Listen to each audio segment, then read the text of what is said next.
get him. Let's go get him today, man. Let's go. Hey, dominate on 3. 1, 2, 3, dominate.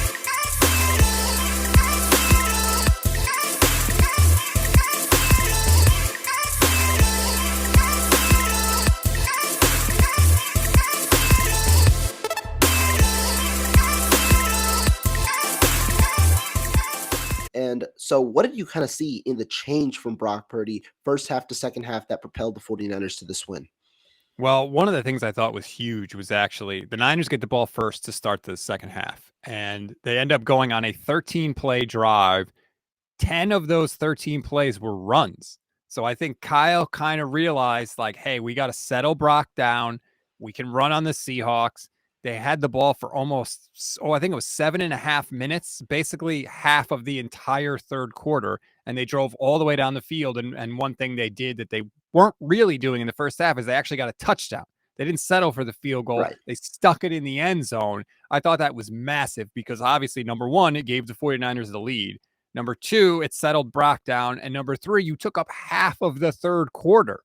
And so the combination of those three things, it was just such a tone setter for the 49ers. The Seahawks went into the half with all the momentum after that stupid squib kick and the stupid Jimmy Ward penalty.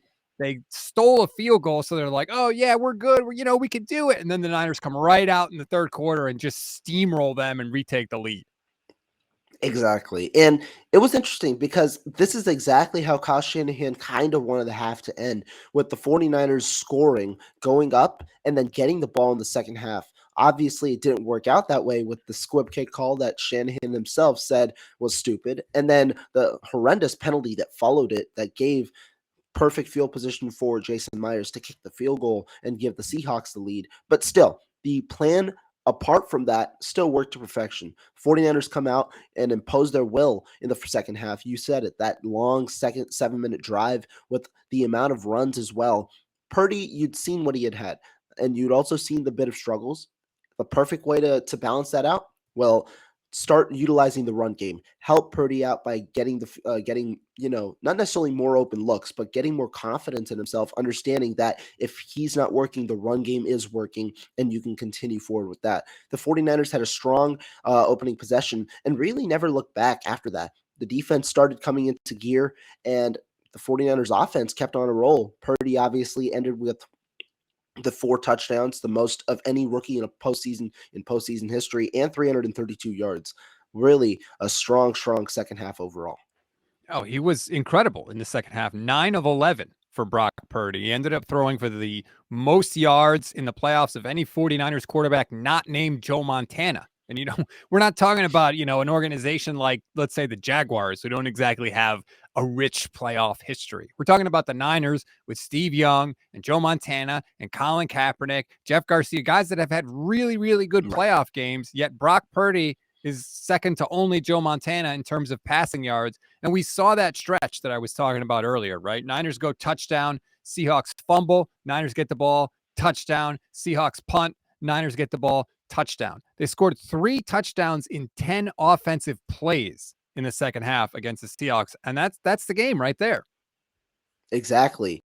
And it wasn't like they got hand-me-downs. Those 3 drives that you were talking about, I believe a 13-play 75-yard drive to begin the quarter. Then it was a 7-play 70-yard drive. And then obviously the 2-play 76-yard drives. 3 long touchdown drives that the Niners were able to get it down, tee off on the Seahawks. And the game changed just like that. Defense, all they needed was one stop. One stop put that game into a 2-possession game, 31-17, and then you get one more stop on top of that after DeMeco Ryans starts to understand what the Seahawks are doing. Well, guess what? It's 38-17 just like that in a span of a few minutes. It was a complete, and it's funny because we say DeMeco Ryans adjusted, yet if you listen to the 49ers players after the game, multiple players said, we made 0 adjustments. Dre Greenlaw said it. I think Fred Warner said it. And at least one other player, maybe it was Armstead. They said, we didn't make any adjustments in the second half. And Kyle had an interesting comment. And, this is something that he talked about down the stretch. So the Niners clinched on Thursday night against Seattle. And that was sort of like unfamiliar territory for them. Usually under Kyle Shanahan, we are white knuckling it down to the last play in the last game of the regular season. This year, it wasn't the case. They clinched the division. They still had weeks to go. And I think nobody really knew how to handle that. Kyle talked about it with the broadcast teams. He wasn't really in love with that situation. And I think the players were, for lack of a better word, kind of, I don't want to say numb, but it took them a half to realize, like, wait a minute.